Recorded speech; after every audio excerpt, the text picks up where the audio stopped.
أعوذ بالله من الشيطان الرجيم بسم الله الرحمن الرحيم الحمد لله الذي أرسل أوليائه وهديناه إلى صراطه وصلى الله على حبيب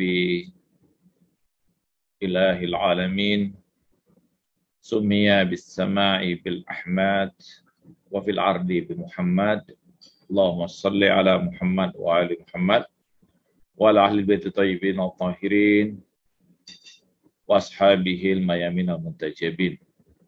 Assalamualaikum warahmatullahi wabarakatuh. Alhamdulillah kita berjumpa kembali pada pengajian kita, melanjutkan pengajian kita tentang tasawuf. Nah, upaya kita tentu melakukan perjalanan ruhania menuju Allah Subhanahu wa Ta'ala. Saya ingin mengulangi dulu sebelum membicarakan pembicaraan kita pada malam hari ini bahwa Rasulullah Shallallahu Alaihi Wasallam bersabda, "Man balagha arba'ina sanah falyakhuzul asa wa man lam yakhuzul asa faqad asa." Barang siapa yang sampai pada usia 40, maka hendaklah dia memegang atau mengambil tongkat. Sekiranya dia tidak mengambil tongkat, maka dia berada dalam kemaksiatan. Hadis ini menggambarkan pada kita bahwa setiap kita hendaklah memiliki pegangan yang menuntun kita dalam perjalanan kehidupan kita ini. Sekiranya kita tidak memiliki jalan, tidak memiliki petunjuk tersebut, tentu kita berada dalam kegelapan. Nah, kita lanjutkan pembicaraan kita setelah pembicaraan kita pada kuliah kita yang lalu. Pada malam hari ini kita mengambil tema Ar-Ruju' ilallah, yaitu kita rujuk kembali kepada Allah Subhanahu wa Ta'ala.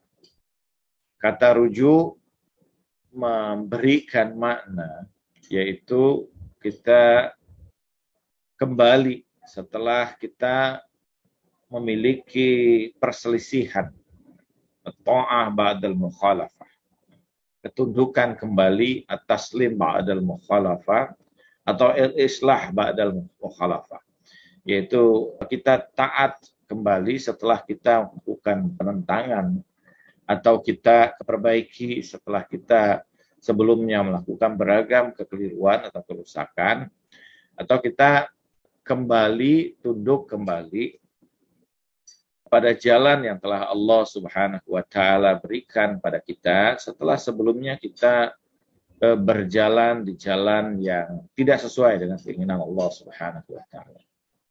Demikianlah istilah rujuk ini, sebagaimana sering kita dengarkan terkait dengan dua orang atau sepasang mungkin suami istri yang berpisah karena persoalan-persoalan yang dihadapi selama ini, dan setelah menyadari bahwa ternyata apa yang telah terjadi itu menimbulkan masalah dalam kehidupannya, bahkan banyak hal yang sebelumnya sebenarnya itu keliru dilakukan, dan dia kembali lagi untuk bersama.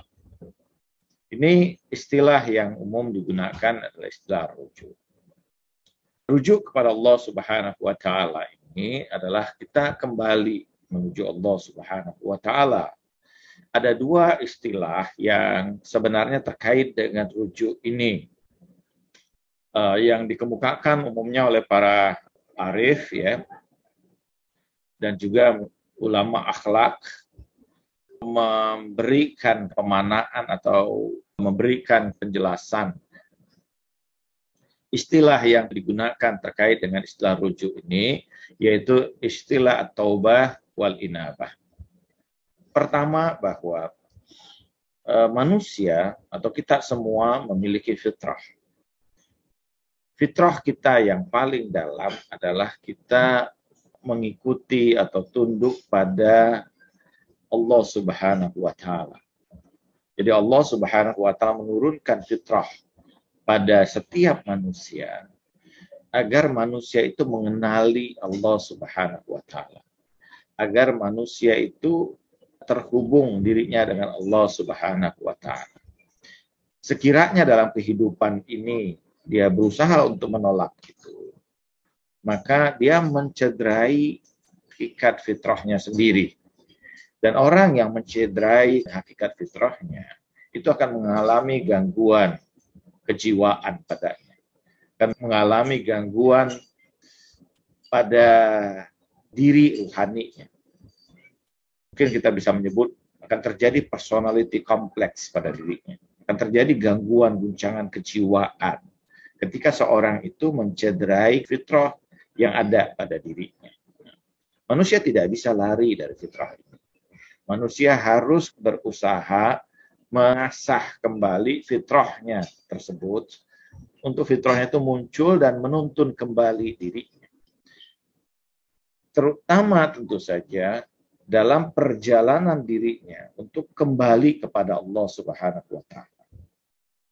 Keburukan-keburukan yang dilakukan dalam kehidupan kita itu merusak fitrah kita, menenggelamkan fitrah ini, menindas fitrah ini sehingga fitrah itu mengalami kelemahan, mengalami pudar cahayanya di dalam diri kita.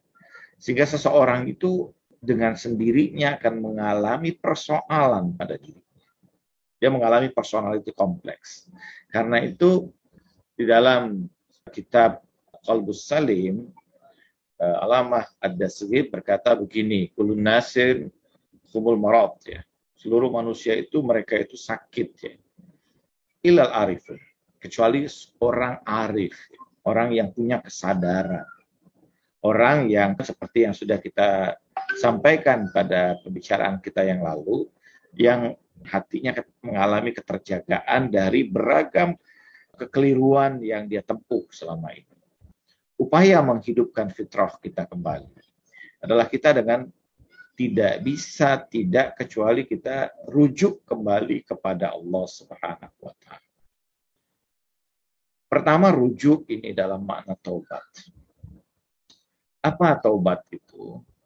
Taubat itu adalah warujuk an mukhalafata hukmil haq ila muwafaqatihi. Yang dimaksud dengan taubat itu adalah dia kembali dari penentangannya kepada hukum yang telah Tuhan tetapkan padanya untuk mengikuti kembali hukum tersebut atau ketetapan-ketetapan tersebut. Dan di dalam Al-Quran, satu hal yang sangat menarik bahwa Allah Subhanahu wa taala pada surah Al-Hujurat ayat 11, di ujung ayat pada surah Al-Hujurat itu, Allah Subhanahu wa taala berfirman, "Wa man lam yatub fa ulaika humudz dzalimun." Barang siapa yang belum melaksanakan taubat ini, mereka berada dalam kezaliman. Mereka adalah orang-orang yang zalim, berada dalam kegelapan. Karena apa? Karena dia tidak berusaha untuk kembali lagi. Taubat dalam konteks rujuk dalam makna yang pertama ini adalah setelah dia melakukan beragam kekeliruan dalam jalan menuju Allah Subhanahu wa taala, dia berusaha untuk kembali lagi menuju Allah. Dan orang yang berada dalam konteks ini, sebelum dia melakukan taubat ini, dia berada pada hakikatnya dalam kegelapan. Apa makna di sini? Bahwa humuz zalimun, mereka adalah orang-orang yang zalim, dia tengah membenamkan dirinya dalam lumpur kegelapan ruhaninya. Tidak muncul cahaya pada dirinya. Sehingga semakin lama dia biarkan dirinya untuk tidak melangkah pada upaya taubat ini, dia semakin terpuruk dalam kegelapan material yang luar biasa. Dia tidak akan melihat cahaya itu. Dan orang yang seperti ini akan mengalami kehilangan makna ruhania dalam kehidupannya. Dan ini tentu berefek besar, ya. Apa efek utamanya? Efek utamanya bahwa orang mengatakan faqasat qulubuhum, hati mereka menjadi keras, kal hijaru aw asyadul qaswa, seperti batu atau lebih keras lagi dari batu. Orang yang sudah dalam keadaan yang seperti ini, sebenarnya pada hakikatnya dia sudah dalam keadaan mati. Ada satu saat di mana Hasan al-Basri melewati satu kampung. Kemarau yang panjang tengah menyiksa penduduk kampung itu. Sampai-sampai ternak-ternak mereka mati dan hasil kebun mereka kering. Sehingga orang bertanya kepada Hasan al-Basri, kami sudah melakukan banyak hal. Kami sudah melakukan sholat, kami sudah melakukan sholat istisqa, tapi Tuhan tidak menurunkan hujan di tempat ini. Hasan al-Basri berkata bahwa biarkan aku tinggal 2 hari di tempatmu ini. Dan selama 2 hari itu dia mengamati perilaku penduduk desa kampung itu. Sehingga kemudian dia meninggalkan kampung itu. Dan orang yang meminta dia untuk datang di situ bertanya lagi, kenapa kau tinggalkan kami sementara kami masih dalam keadaan kesulitan seperti ini? Hasan al-Basri mengatakan bahwa Tuhan tidak akan dengar doa kami dari orang-orang yang telah mati. Jadi karena keburukan perilaku dari masyarakat yang ada di kampung itu yang menyebabkan mereka sebenarnya cara zahir hidup, tapi batin mereka sudah mengalami kematian. Nah, ini problem yang mendasar tentu saja. Ini problem hakikat kemanusiaan. Karena itu para arif mengajak kita untuk kembali lagi, rujuk kembali dari beragam keburukan yang ada pada diri kita. Kalau tidak, kita termasuk orang yang zalim. Zalim artinya kita membenamkan diri kita semakin lama semakin terpuruk dalam keburukan, dalam kegelapan yang meliputi kita. Kita akan kesulitan untuk mendapatkan makna kehidupan kita. Dan pada satu titik dalam kehidupan di dunia kita ini, kita betul-betul akan kehilangan makna kehidupan. Sehingga kita tidak tahu lagi untuk apa kita hidup di dunia ini. Dan bahkan tentu saja dalam perjalanan kehidupan berikutnya, itu kita tentu berada dalam kegelapan yang luar biasa. Karena itu dalam surah Al-Hujurat ayat 11 tadi, di ujung ayat itu Allah berfirman, wa man lam yatub fa ulaika humudz dhalimun. Nah, tapi bagaimana seorang itu bisa bertobat? Pertama tentu saja bahwa ini adalah perintah pada kita. Perintah Allah memerintahkan kepada kita tubuh ilallah. Bertobatlah kamu, rujuklah kamu kembali kepada Allah. Ikutilah lagi jalan yang menuju Allah Subhanahu wa taala. Kenapa? Karena itulah satu-satu jalan bagi kita untuk menyempurnakan hakikat diri kita sebagai manusia. Karena itu kita diperintahkan Allah untuk kembali lagi kepada Dia. Jangan biarkan kita terjerumus terus-menerus dalam beragam keburukan yang menghancurkan kita. Nah, karena itu bahwa tobat tentu saja menjadi satu cara bagi kita untuk kembali menuju Allah. Tapi bagaimana tobat ini bisa terjadi pada kita? Orang mungkin berkata bahwa tobat itu adalah kita menyesali. Ya, tentu saja itu salah satu syarat dari tobat. Tetapi bagi seorang arif, sebelum dia bisa bertobat, dia harus mengenali hakikat dosa. Apa itu dosa? Apa efek dosa itu pada diri kita? Ada seorang yang bertanya, seorang santri bertanya kepada gurunya. Dia bertanya pada gurunya, Syekh, bagaimana caranya agar kita ini bisa terlepas dari dosa? Syekh itu mengatakan bahwa bukalah mata batinmu, niscaya engkau melihat bahwa dosa itu tidak lain adalah ular yang dia penuh dengan keindahan, tapi memiliki bisa yang mematikan. Persoalan kita adalah bahwa karena kita tidak mengenali dosa itu, hakikat dari dosa, efek dari dosa itu, sehingga menyebabkan kita terbuai, terlena dengan dosa-dosa yang meliputi kita itu. Sebagaimana yang di dalam Al-Quran Allah Subhanahu wa Ta'ala menyebutkan bahwa seseorang yang ini terkait dengan ayat itu juga, tapi ini terkait dengan kisah Nabi Adam alaihissalam dan ibunda Siti Hawa. Ketika Al-Quran mengatakan, fa'azalahuma syaitana anha fa'akhrajahuma mimma kana fihi.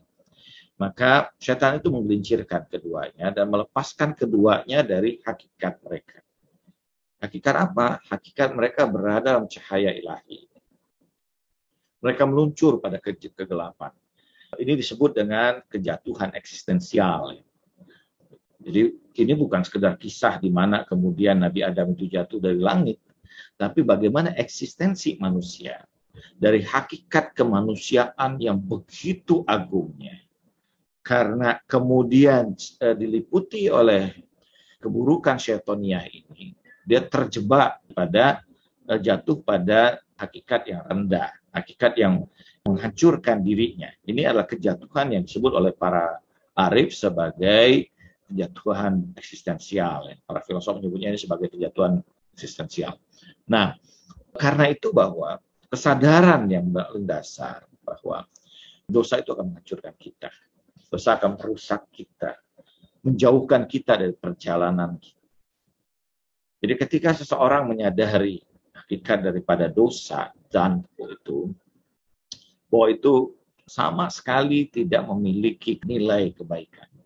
Bahkan dia dianggap tidak ada atau tidak wujudi, bukan karena dia merupakan kegelapan, bukan cahaya, maka sesungguhnya dia tidak pernah mengantarkan orang itu pada kesadaran, pada keutamaan, pada kemuliaan. Semakin dia biarkan dirinya dalam kegelapan itu, maka semakin dia kehilangan jalan untuk menuju kembali pada Allah. Karena itu bahwa bagi para arif misalnya, para sufi, yang paling dasar orang sebelum dia bisa melakukan tobatnya, dia mengenali efek atau hakikat dosa. Apa dosa itu, apa efek yang terjadi padanya. Yang kedua, bahwa dia mengenali dosa-dosa individual dirinya.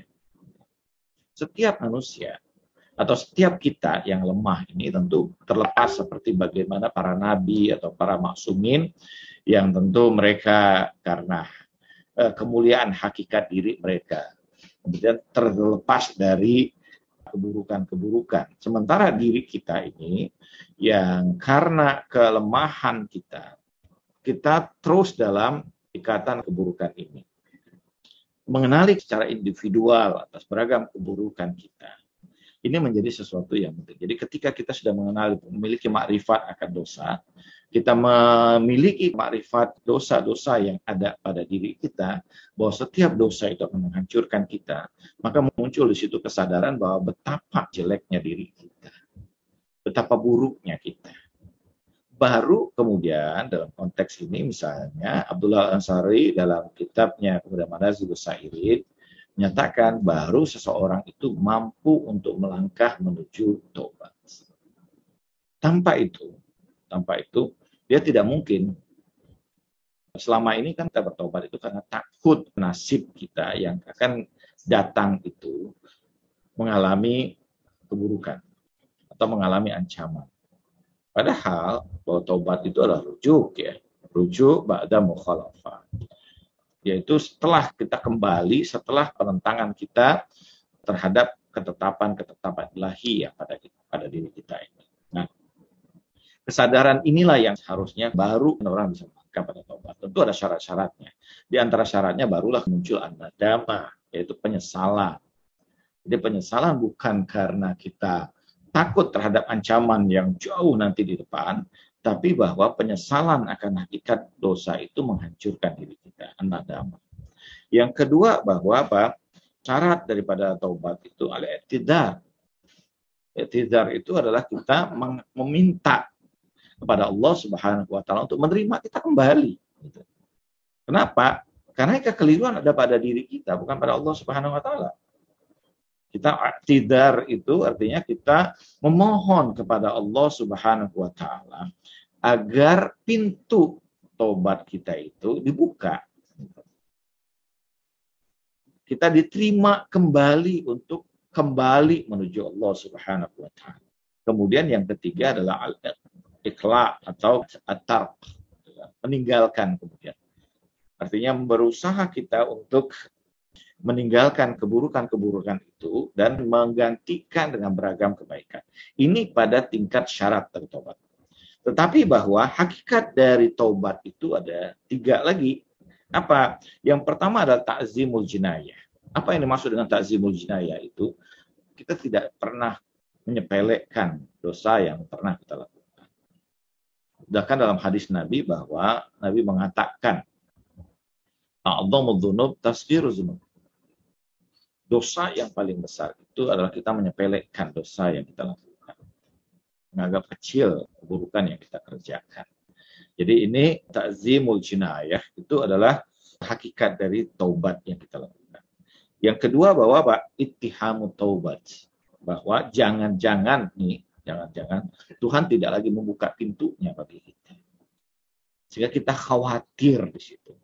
Karena itu kita berada dalam kekhawatiran. Jangan-jangan bahwa apa yang upaya kita untuk rujuk kembali ini bertepuk sebelah tangan. Belum tentu orang kemudian ketika terpisah suami dan istri, ada yang satu yang ingin rujuk, yang pasangannya belum tentu mau terima juga. Gitu kan. Begitu juga, apakah kemudian betul misalnya orang yang kembali itu adalah orang yang baik, Allah menyukai itu. Tetapi ada satu pernyataan dari Imam Khomeini dalam 40 hadis. Apakah sama seorang sahabat yang terus bersama dengan dia selama ini, dengan sahabat yang melakukan tindakan yang menentang dirinya. Dia akan menguji terlebih dahulu. Jadi karena itu bahwa tidak begitu saja Tuhan membukakan pintu taubat bagi kita.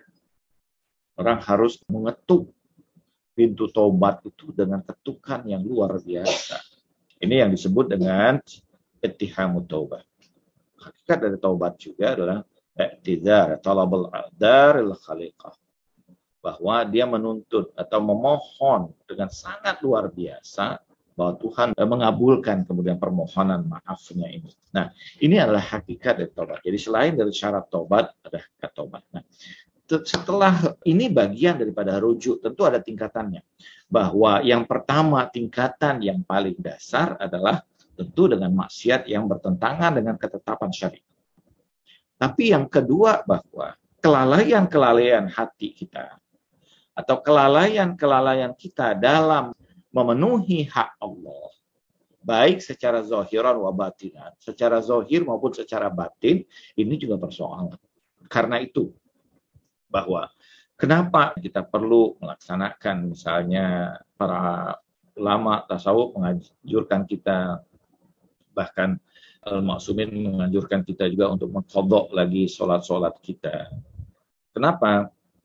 Karena banyak kita lakukan sholat-sholat itu dalam kelalaian hati kita.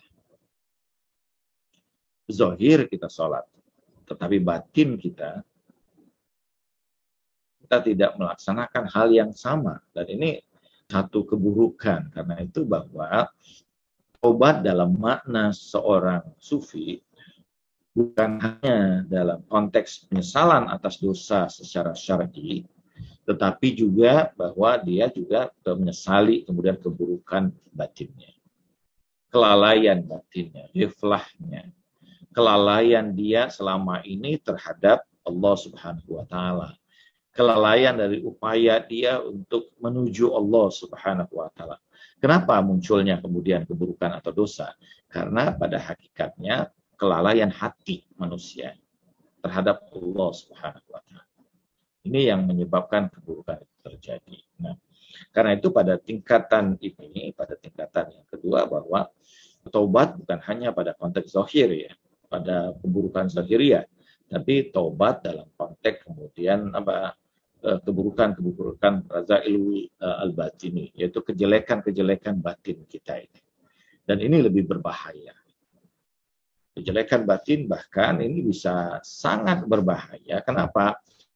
Karena orang bisa saja, orang yang kalau yang tadi jelas bahwa kesadaran dia terhadap penentangan syariah menunjukkan bahwa dirinya adalah orang yang buruk. Tapi ketika seseorang tidak sadar bahwa ternyata pada batinnya ini ada banyak keburukan, maka di situ sebenarnya dia berada dalam keburukan. Ini rujuk dalam makna pertama. Rujuk dalam makna kedua itu disebutkan dengan istilah al-inabah. Ya. Apa inabah itu? Bukan hanya sekedar taubat. Inabah itu adalah upaya kita untuk meningkatkan kekurangan-kekurangan, ketundukan, kekurangan kemudian ibadah yang telah kita laksanakan atau menyempurnakan kembali seluruh ibadah yang telah kita lakukan kepada Allah Subhanahu wa taala. Allah Subhanahu wa taala berfirman dalam surah Az-Zumar ya. Pada surah Az-Zumar ayat ke-54 Allah Subhanahu wa taala menyebutkan wa anibu ila rabbikum wa aslimu lahu min qabli ayyatiyakumul adzab tsumma la tunsarun. Dan kembalilah kamu kepada Tuhanmu dan berserah dirilah kepadanya sebelum datang azab kepadamu, kemudian kamu tidak dapat pertolongan. Makna inabah, kata para sufi atau para arif misalnya dalam istilah al-sufiyah, inabah itu rujuk kepada Allah Subhanahu wa taala. Tetapi perbedaannya dengan ini bahwa dia bukan rujuk dari mukhalafah, tapi minal naqsi ilal kamal, dari kekurangan-kekurangan menuju kesempurnaan.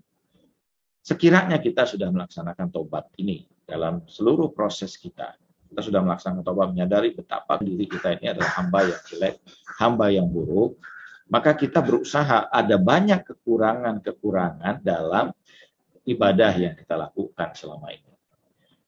Sebagai contoh misalnya, pada Rasulullah SAW atau para orang-orang yang mulia, dalam hadis misalnya Rasulullah, ketika istrinya bertanya bahwa kenapa engkau melaksanakan sholat yang demikian banyaknya sampai bengkak kakimu, padahal Tuhan sudah menjaminmu untuk masuk ke dalam surga. Rasulullah mengatakan, afala akuna abdan syakura. Tidakkah aku ini sebagai hamba yang bersyukur? Hamba yang bersyukur dalam konteks ini, dia menyempurna, bukan hanya menganggap bahwa apa yang sudah dilakukan ini sudah menjadi bekal yang cukup, tapi dia menyadari bahwa semua itu masih sesuatu yang tidak sedikit sekali. Masih sangat berkekurangan. Karena itu dia perlu menyempurnakan semua yang telah dia lakukan ini. Jadi ada janji-janji yang dia harus tunaikan pada Allah. Ada penyempurnaan dalam sholat, ibadahnya pada Allah Subhanahu wa taala. Ada ini dalam amrun zahiriyah. Dalam amrun batiniyah adalah bagaimana dia berusaha untuk selalu sabat atau selalu dalam ketetapan terhubungan antara dirinya dengan Allah Subhanahu wa taala, menyempurnakan kesadaran hatinya. Nah, ada satu hadis yang menarik terkait dengan inabah ini. Kalau Rasulullah SAW, man akhlasa lillahi arba'ina sabahan falyati hikmata ila qalbihi wa yakhruj ila lisani. Barang siapa yang menjaga hatinya ini dalam keikhlasan 40 pagi, maka akan keluar, memancar dari hatinya itu hikmah, dan akan keluar dari menuju lisannya, menuju lidahnya. Ini adalah bagian dari upaya seseorang. Karena itu dalam banyak kemudian tradisi sufi, orang melaksanakan arba'in dan sebagainya, untuk menjaga hatinya ini, memelihara hatinya, menyempurnakan hatinya dalam keterhubungan antara dirinya dengan Allah Subhanahu wa taala. Nah, bagaimana pola secara praktis yang dilakukan? Tentu saja bahwa kita menjaga itu semua dengan beragam tuntunan yang sudah dilakukan, yang diberikan. Baik itu secara syariah maupun tuntunan-tuntunan melalui dengan melakukan zikir yang diajarkan dalam banyak tarekat dan sebagainya. Atau juga doa-doa, mulai dari doa sobah kita, doa masa, doa di siang hari, wirid-wirid yang tentu menjadi tuntunan dalam setiap sholat kita, mulai dari sholat subuh kita, sholat zuhur kita, sholat asar kita, sholat maghrib kita, sholat isya kita. Kemudian juga melantunkan doa-doa yang menjadi tuntunan dalam setiap mungkin malam-malam tertentu, di antara malam-malam yang kita lewati. Ada doa lagi yang menjadi tuntunan kita untuk ketika kita menjelang tidur dan menjelang terjaga. Semua itu adalah bagian dari upaya kita untuk penyempurnaan diri kita. Nah, saya ingin menutup pengantar kita ini, Ahmad ya, dengan satu kisah. Ada seseorang yang datang pada Rasulullah SAW. Dia berkata, halaktu ya Rasulullah. Aku celaka ya Rasulullah. Kemudian Rasulullah bertanya kepadanya, kenapa kamu celaka? Apakah kasih sayang Allah itu bukankah kasih sayang Allah itu sangat luas? Dia berkata, ya Rasulullah, sesungguhnya dosaku sangat besar. Rasulullah bertanya, apakah dosamu lebih besar dari Jabal Uhud? Dia berkata, bahkan dosaku lebih besar dari Jabal Uhud ini. Kemudian Rasulullah bertanya, apakah dosamu lebih luas dari Sahara ini? Dosaku bahkan lebih luas ya Rasulullah dari Sahara ini. Apakah dosamu lebih luas dari langit dan bumi? Orang itu berkata, dosaku bahkan lebih luas dari langit dan bumi. Kemudian Rasulullah mengatakan, ya Syab, sesungguhnya rahmat Allah itu meliputi langit dan bumi.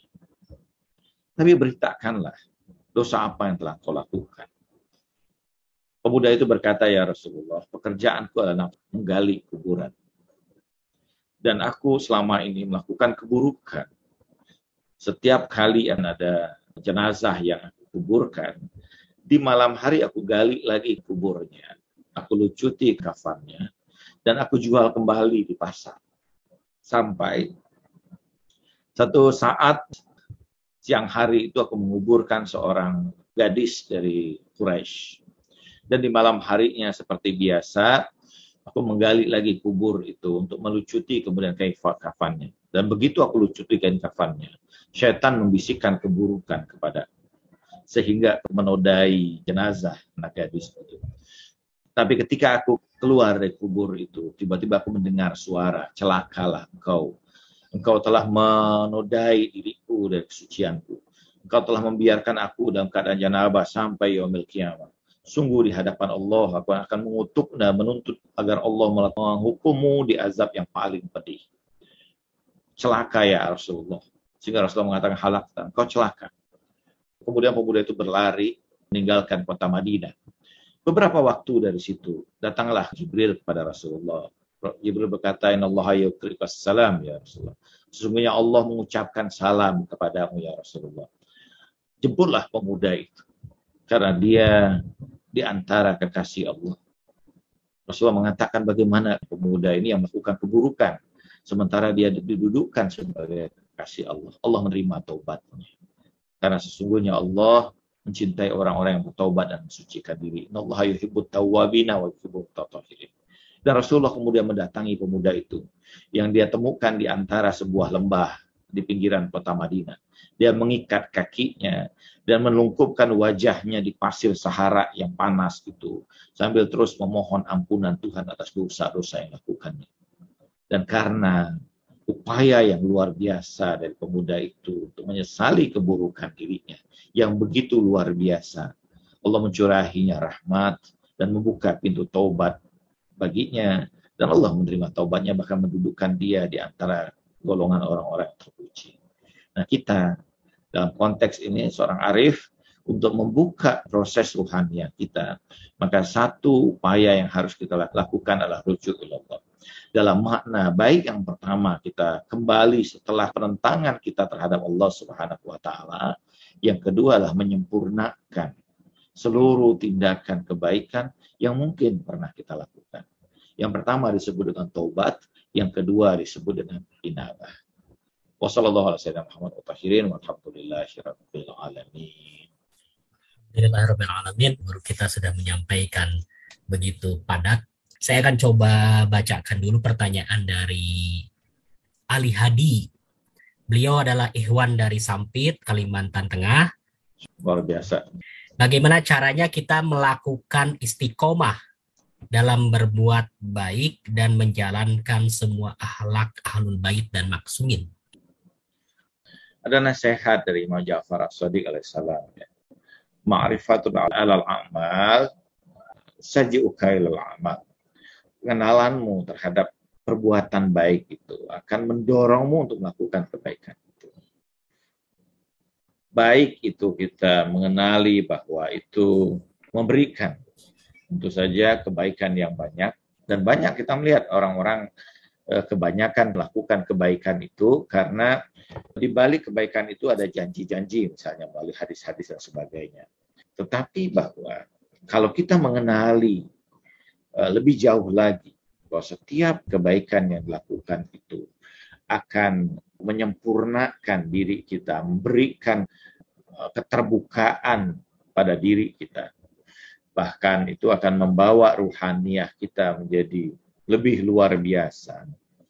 Dan bahkan, ini yang juga sangat penting, akan memudahkan perjalanan ruhaniah kita. Orang yang tidak melakukan proses perjalanan ruhaniah di alam dunia ini, alam material, itu maka di alam berikutnya dia akan menemukan kesulitan dalam sebuah proses perjalanan di alam barzahnya. Kita melakukan sebuah proses perjalanan menuju akhirat ya. Bahwa perjalanan kita menuju akhirat itu ditentukan oleh upaya kita ketika kita berada dalam kehidupan dunia kita untuk melakukan proses perjalanan rohaninya. Kalau orang itu sudah memulainya di sini, maka di dalam bagian berikutnya, di tahap berikutnya yang lebih sulit dari proses kehidupan kita itu, maka perjalanan itu akan menjadi lebih mudah. Tapi orang yang tidak memulainya dalam proses di alam material ini, maka dia akan mengalami kesulitan yang sangat luar biasa. Nah, contoh sederhana begini, kalau seseorang itu misalnya, dia tidak memiliki kemampuan berbahasa asing, misalnya, atau bahasa Inggris yang baik. Dia tidak memiliki uang. Dia juga tidak memiliki pengetahuan keadaan alam yang ada di Eropa, misalnya. Dan tiba-tiba dia dipindahkan ke Eropa dalam musim dingin yang sangat. Dia akan mengalami kesulitan yang luar biasa, derita yang luar biasa. Kenapa? Karena ketidaksiapan diri. Berbeda halnya dengan orang yang misalnya punya kemampuan bahasa yang baik, punya modalitas yang baik, dia tahu juga keadaan cuaca yang ada di sana, dan ketika dia tiba di sana, dia akan melakukan wisata, dia akan menikmati proses perjalanan itu. Itu pengandaian yang kemudian diberikan oleh banyak ulama. Ketika seseorang itu mati, dalam keadaan dia belum memulai proses penyiapan dirinya untuk melakukan perjalanan pada tahap kehidupan berikutnya. Nah, karena itu kesadaran bahwa apa perbuatan baik ini bagian dari proses kita penyempurnaan diri kita, proses kita untuk persiapan perjalanan kita berikutnya akan mendorong kita melakukan kebaikan itu. Yang kedua, bahwa janganlah melepaskan diri kita dari jamaah. Dalam pengertian bahwa seseorang yang berjalan sendiri, dalam perumpamaan yang banyak disampaikan oleh para arif bahwa serigala itu hanya akan memangsa domba yang terlepas dari kelompoknya. Demikian juga bahwa kalau kita masuk dalam bagian dari jamaah yang memang membawa kita, mengingatkan kita untuk pada kebaikan, menuntun kita untuk berjalan dalam proses perjalanan kebaikan. Baik ini tentu sekarang dalam konteks yang sekarang ini, kita bagian dari satu kesatuan, kebersamaan, untuk bersama-sama dalam upaya kita melakukan perjalanan rohani ini. Maka itu akan membimbing kita untuk terus terdorong untuk melakukan kebaikan-kebaikan tersebut. Jadi ketika kita selalu bersama dalam ruang lingkup yang sama dengan orang-orang yang bersama-sama ingin berjalan menuju Allah Subhanahu wa Ta'ala, maka itu adalah satu upaya kita untuk agar kita menjadi konsisten dalam perbuatan baik yang kita lakukan. Dan yang ketiga, tentu saja percayalah bahwa setiap kebaikan yang kita lakukan itu akan membawa kenikmatan yang muncul di hati kita, kenikmatan dari keimanan. Jadi setiap kebaikan yang kita kerjakan itu pasti akan menggoreskan kelezatan, kenikmatan di dalam diri kita. Dan ini yang akan tentu mendorong kita untuk terus-menerus melakukan kebaikan. Oke, Ustaz. Ada satu pertanyaan lagi dari Pak Ahsin Muhammad. Cara untuk membunuh dosa yang membandel. Ya, setiap kita itu pasti ada keburukannya. Kita mengenali diri kita, mengenali dorongan yang jelek pada diri kita, itu menjadi suatu bagian yang penting. Nah, di antara nasihat para ulama adalah ketika kita mengenali keburukan yang ada pada diri kita, yang mengikat diri kita atau yang menghinggapi kita ini, dengan melakukan tindakan sebaliknya. Contoh sederhana begini. Di dalam kitab Mahajatul Baydha, Fadlul Qasyani itu menggambarkan di antara upaya untuk membersihkan penyakit bakhil, penyakit kikir pada diri kita adalah dengan melakukan hal sebaliknya, yaitu memaksa diri kita untuk mengeluarkan sedekah, misalnya. Awalnya orang yang ada pada punya penyakit bakhil, ketika dia bersedekah atau mengeluarkan hartanya pada sesuatu yang baik, itu akan memunculkan riya. Tetapi ketika itu dipaksa terus-menerus dilakukan, maka secara perlahan riya itu akan sirna pada dia. dan kebaikan itu dia akan perlahan merasakan kemudian keindahan dari kebaikan yang dia kerjakan tersebut. Dan dengan perlahan juga itu akan mengikis penyakit bakhil yang ada pada dirinya. Kita perlu mengenali keburukan kita masing-masing. Dan saya sangat percaya bahwa untuk kita yang mungkin masih berada pada tingkat yang paling rendah ini, punya dorongan keburukan yang kita masing-masing ketahui. Setiap kita punya dorongan tertentu yang di situ kemudian pintu setan yang luar biasa sering masuk pada diri kita. Dan kita diajarkan kemudian bagaimana upaya kita untuk menutup pintu itu dengan melakukan tindakan sebaliknya. Di awal mungkin itu sesuatu yang berat atau sesuatu yang menimbulkan ria, misalnya seperti digambarkan Faidul Kasani. Tetapi ketika perbuatan itu terus-menerus dilakukan dengan sendirinya, maka hal yang jelek itu akan sirna. Ada satu ayat Al-Quran, dan ayat Al-Quran itu juga terkait dengan hal yang sama, ya. Mirip, diterjemahkan hal yang sama, baik oleh Faidul Kasani maupun oleh Alama Dasgib, ya. Ketika Allah mengatakan yubadilullahu sayyi'atihim hasanat, Allah menggantikan keburukan itu dengan kebaikan yang banyak.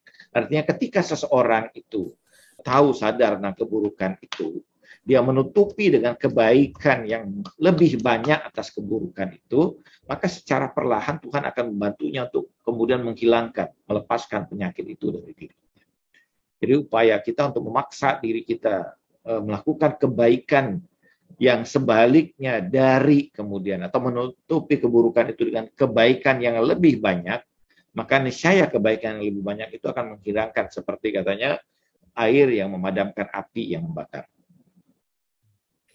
Di antara upaya yang mungkin bisa kita lakukan dalam upaya kita untuk menghilangkan kemudian penyakit rohani kita yang membandel, ya. Pada kita pasti ada dorongan-dorongan penyakit-penyakit tertentu, dan penting sekali bagi kita untuk mengenali, untuk bisa mengobati diri kita, mengenali penyakit batin yang memang secara spesifik menghinggapi kita. Masing-masing kita punya penyakit tersendiri. Apa amalan zikir untuk pemula yang harus kita amalkan untuk kembali kepada Allah Ta'ala? Ya, di antara yang paling luar biasa itu adalah sholawat. Silahkan baca hadis-hadis tentang sholawat, ya. Baca seluruh kitab-kitab tentang terkait dengan tasawuf, ya, baik tasawuf akhlaki atau tasawuf amali, ya, seluruh mendorong kita untuk di awal membacakan sholawat, ya. Karena sholawat itu adalah upaya kita untuk memohon secara ruhania, ya, menyambungkan diri kita secara ruhania kepada Rasulullah SAW agar ruhani kita ini tertuntun untuk mengikuti dirinya. Ini yang dianjurkan sangat luar biasa dan sangat cepat efeknya secara luar biasa. Ada banyak tentu saja fadilah dari salawat, ya. Tapi di antara hal yang saya yakini, saya secara personal sangat meyakini, dan itu juga yang disampaikan Anda baca pada Ihya, ya, atau pada kitab Al-Ghazali Mukasyafatul Qulub, atau pada kitab Qalbus Salimnya Dasgib, atau pada kitab Mahajatul Baydoknya Faidul Kashani, kita menemukan hal yang sama. Bahwa zikir yang paling luar biasa adalah upaya kita menuntun diri kita secara ruhania, itulah diantaranya adalah sholawat, ya. Tentu zikir-zikir yang lain cukup baik, ya, kita baca la ilaha illallah. Dimana misalnya kita sering baca afdhalul zikri fa'lam annahu la ilaha illallah, misalnya kan hadis juga. Tetapi sholawat adalah bagian daripada zikir yang secara ruhania menghubungkan kita dengan Rasulullah, dengan para kekasih-kekasih Allah Subhanahu wa Ta'ala. Tidak ada doa yang tidak diperkenankan Allah kalau di dalamnya ada salawat. Tidak ada juga zikir yang dilantunkan oleh para kekasih-kekasih Allah kecuali di situ diantaranya adalah dengan salawat.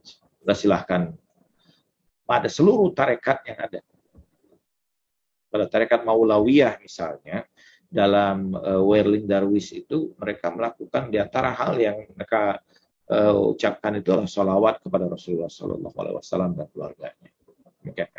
Oke. Allahumma shalli ala sayyidina Muhammad wa ala ali sayyidina Muhammad. Biasanya kan ada yang meninggal dunia, ya.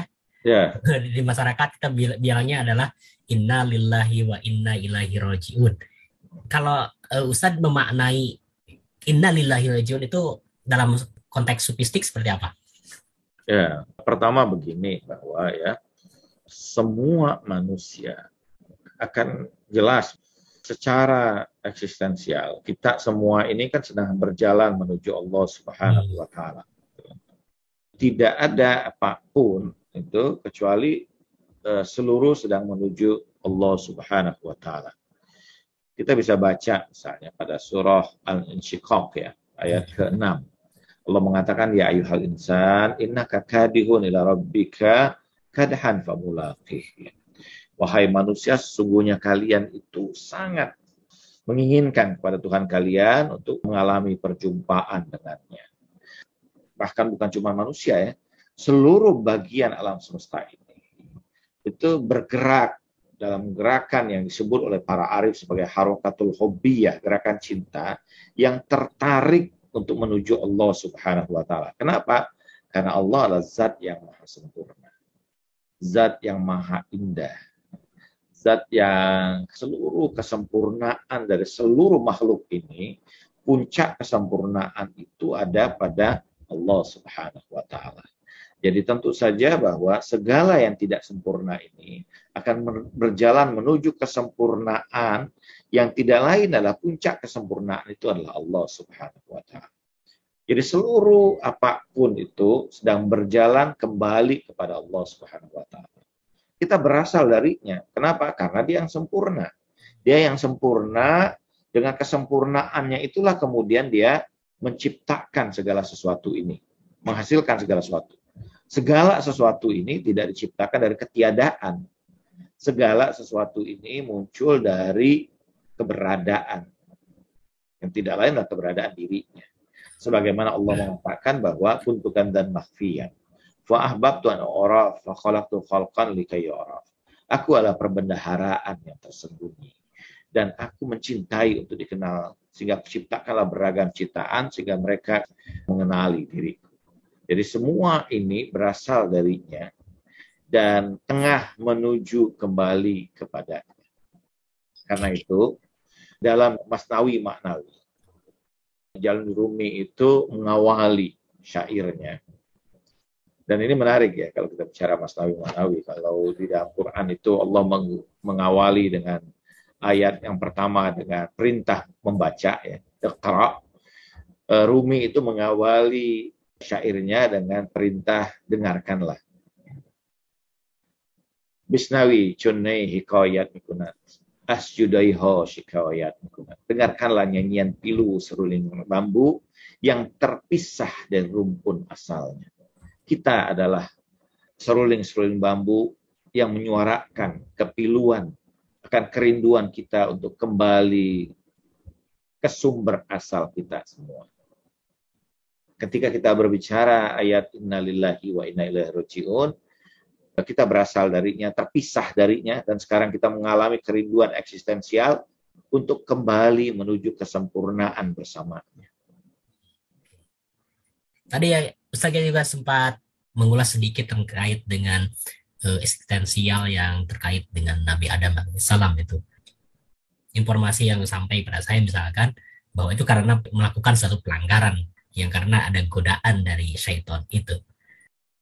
Faktor yang membuat tergelincir itu karena memang bukan berasal dari diri kita, tapi dari luar diri kita saja. Atau gimana? Ya, begini. Peristiwa tentang Adam ini sebenarnya tidak bisa kita baca dalam konteks yang tekstual ya, atau yang sederhana. Ada hal yang sangat luar biasa di sini. Pertama begini, bahwa Tuhan menggambarkan proses penciptaan prototipe manusia dengan gambaran Adam. Kenapa Adam ini menjadi sangat luar biasa? Karena terhimpun seluruh nama-nama ilahi padanya. Berbeda dengan malaikat. Al-Quran mengatakan terkait dengan malaikat itu walahu maqamul ma'lum. Mereka itu hanya berada pada kedudukan tertentu.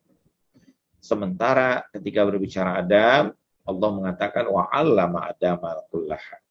Wa'allama Adama al-asma'a kullaha. Dan kami ajarkan, kami alimkan Adam itu dengan seluruh nama. Al-Jami ya dalam Syarah Fususul Hikam mengatakan bahwa Ada syarat menarik. Bagaimana mungkin malaikat yang hanya mewakili satu nama di antara nama Tuhan yang begitu luar biasa itu mampu memahami ciptaan yang merupakan manifestasi dari seluruh nama Tuhan itu. Bagaimana satu nama Tuhan, malaikat mewakili mazhar dari salah satu nama Tuhan. Jadi misalnya contoh sederhana begini. Misalnya malaikat Israel saja. Itu kan malaikat yang kerjanya hanya mencabut nyawa manusia, al-mumits ya. Dia mewakili nama Tuhan al-mumits. Nah, karena dia hanya berada pada konteks al-mumits yang mencabut nyawa saja, dia tidak memahami dalam konteks yang lain, dalam hakikat nama-nama Tuhan yang lain. Misalnya Tuhan al-alim yang maha berilmu, yang dimanifestasikan misalnya oleh malaikat Jibril ya. Dia tidak mungkin memahami pada konteks itu. Misalnya. Sebagaimana malaikat Jibril juga tidak mungkin memahami konteks al-mumits ini. Gitu. Karena dia hanya berada pada dimensi mazhar dari Ismul Alim. Ya. Tetapi pada diri manusia, Allah mengatakan merupakan kumpulan dari seluruh hakikat nama ilahi. Sehingga karena itu bahwa seluruh malaikat sujud kepada Adam. Ya. Dan di sisi lain, nah ini proses kejatuhan ini juga yang dimaksud apa sih yang dimaksud kejatuhan di situ ya, bahwa dengan kesempurnaan yang ada dan sebagainya, bahwa kemudian Adam sebagai prototipe manusia terikat dalam konteks material karena memang ini manusia ditampilkan oleh Tuhan dalam hakikat kehidupan yang sifatnya material.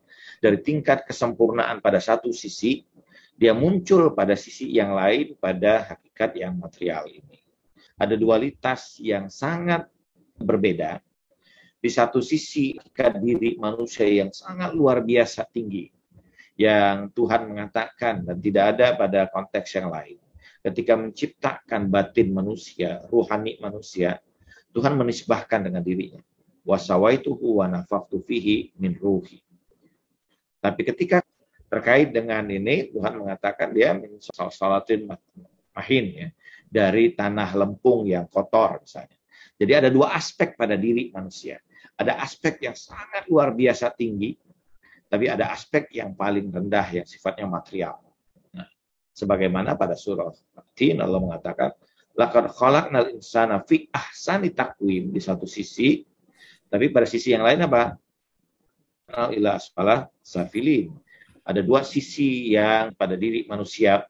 Jadi karena itu misalnya para arif mengatakan bahwa manusia itu adalah makhluk yang merentang dari tingkat material yang paling rendah sampai tingkat ruhaniah yang paling tinggi. Kejatuhan manusia itu adalah ketika hakikat ruhaniah yang sangat tinggi ini tertutupi oleh hakikat yang rendah material ini. Inilah yang disebutkan dengan kejatuhan secara eksistensial. Atau misalnya disebutkan sebagai tergelincirnya, artinya kesadaran manusia dari tingkat yang bahwa hakikat dirinya ini hakikat ilahiyat, tapi dia kesadaran dirinya adalah bahwa dia sebagai makhluk yang material. Ini adalah sebuah keterjatuhan yang eksistensial. Ini banyak dibicarakan misalnya dalam konteks tasawuf falsafi. Jadi kalau kita bicara misalnya dalam konteks dalam fusus likam atau misalnya para syarah-syarah yang terkait dengan fusus likam ya, berkaitan ketika berbicara tentang pada fasun adamiyah ya, fas Adam itu dalam fusus likam itu ada pembicaraan terkait dengan hal yang seperti itu. Ini masih lanjut untuk terkait dengan ketergelinciran, terkait dengan ketertutupan kesadaran itu. Saya temukan misalkan di Al-Quran misalkan ada Abu Lahab gitu. Belum sampai pada kesadaran gitu ya. Artinya kesadaran, belum ada kesadaran meskipun hidup dalam lingkungan bertetangga dengan Kanjeng Nabi Muhammad SAW dan sebagainya. Pencerahannya tidak sampai pada dia mungkin karena ketutupan itu. Itu bagaimana kalau kita bisa melihat, mengetahui bahwa diri kita itu tertutupi ketika kita dikasih tahu dan sebagainya itu.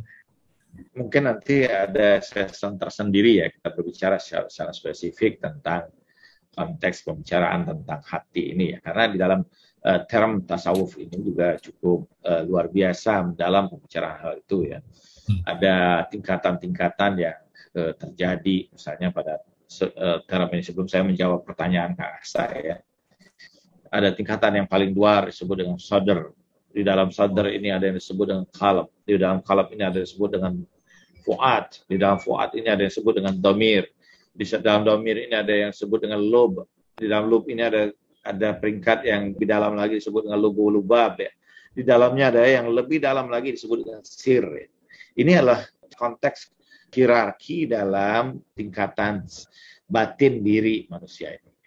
Pada konteks ini misalnya terkait dengan Lahab itu ya, ada pembicaraan panjang lah sebenarnya pembicaraan, tapi saya tidak ingin membicarakan itu pada kesempatan ini. Tapi di antara hal yang paling dasar adalah tidak mungkin. Jadi begini, bahwa seorang manusia yang sempurna seperti Rasulullah SAW, orang yang melihatnya atau berhadapan dengan dirinya, dia tengah berhadapan dengan cermin. Apa yang dimaksud? Bahwa seseorang yang memang di hatinya itu keburukan, maka kehadiran Rasulullah itu akan menambah hakikat keburukan diri. Berbeda halnya yang seorang yang di dalam hatinya ada cahaya. Memandang Rasulullah akan justru akan membuka, menebarkan cahaya itu menjadi luar biasa. Nah, karena tidak mungkin bahwa ini satu hal yang mungkin perlu kita garis bawahi, bahwa manusia yang paling sempurna, yang pernah dilahirkan di alam semesta ini, yang kedudukannya itu melebihi bahkan malaikat Jibril sekalipun, dan dengan beragam mukjizat yang begitu dahsyat dan luar biasa. Kalau seseorang itu memiliki sedikit saja pada hatinya itu kesadaran atau cahaya, maka dia akan melihat itu dengan satu hal yang sangat luar biasa. Tetapi ketika pada diri seseorang itu yang ada hanyalah kegelapan saja, ketika ditampilkan cahaya yang luar biasa, yang terjadi padanya justru dia tidak mampu melihat. Berbeda halnya jika seseorang itu berada dalam, seorang yang dari gelap melihat cahaya itu akan membuat matanya menjadi tidak mampu melihat. Tapi seseorang yang sudah berada dalam cahaya, walaupun cahaya itu kecil sekalipun, justru dia akan melihat beragam hal yang luar biasa.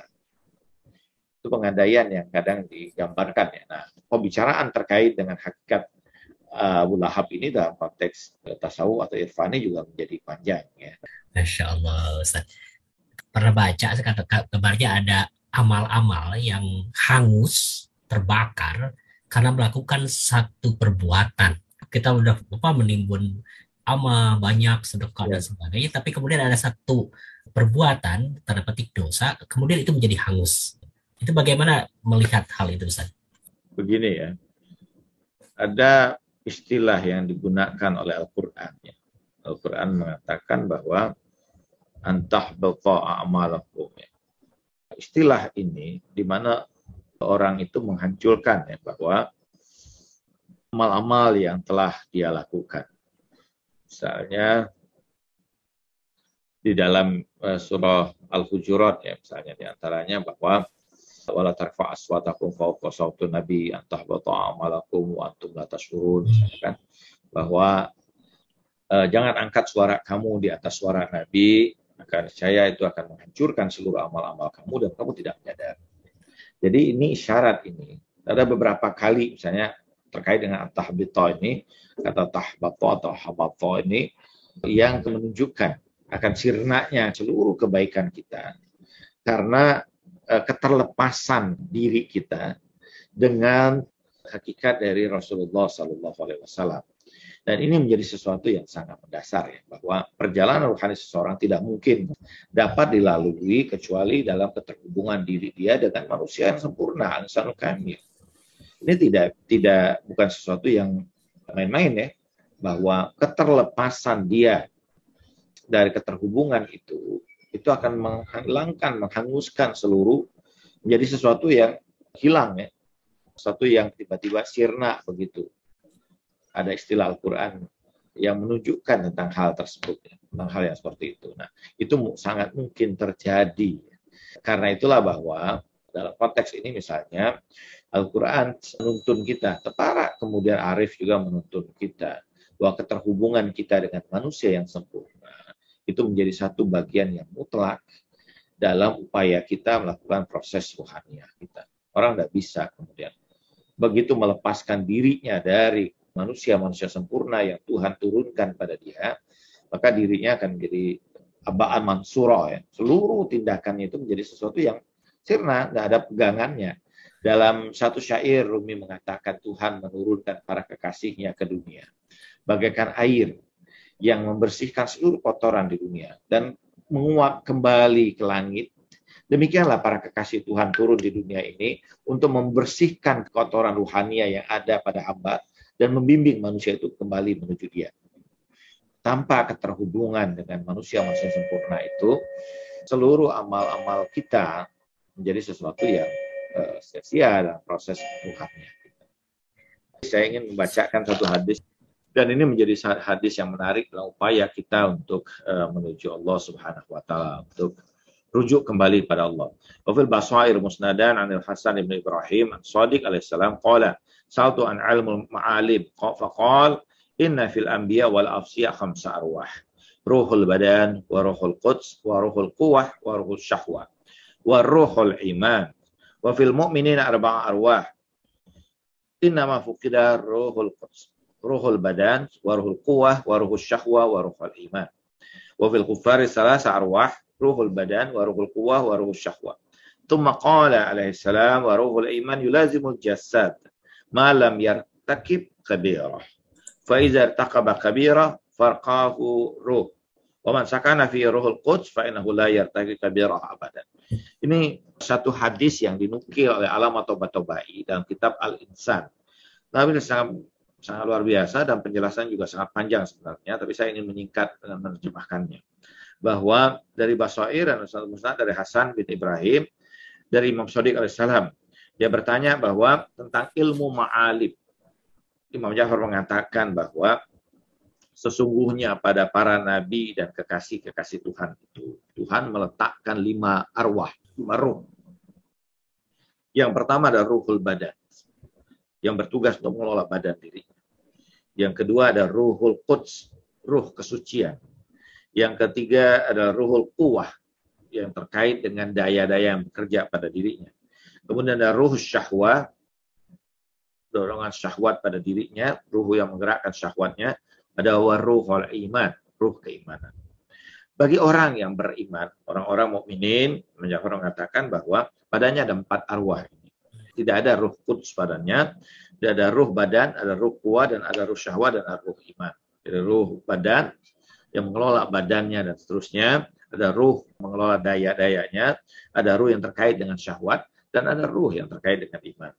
Dan bagi orang-orang yang kafir, itu ada 3 ruh pada diri mereka. Ada ruh badan, ada ruh daya kuah, ya, ada ruh syahwat. Dan ruhul iman ini dari Imam Ja'far itu membimbing diri kita. Yulazimul jasad, yang meliputi jasad kita ini, malam yang takib kabir. Selama dia tidak melakukan dosa-dosa yang besar. Kalau dia kemudian melakukan satu tindakan dosa besar, maka hilanglah ruh iman itu pada dia. Sehingga ruhnya ini tidak akan menghubungkan dia dengan ruhul quds, ruh kesucian yang dimiliki oleh para nabi dan para rasul. Barang siapa yang, berkata Imam Ja'far, man sakana fihi ruhul quds, barang siapa yang diliputi ruh quds ini, fa innahu la yartakib kabirah. Dia tidak akan terliputi oleh dosa keburukan selama-lamanya. Nah, proses kita adalah bagaimana menghidupkan ruhul iman ini agar bisa tersambung pada ruhul quds. Dengan kembali kita menuju Allah Subhanahu wa taala melalui taubat dan inabah. Terima kasih. Wassalamualaikum warahmatullahi wabarakatuh.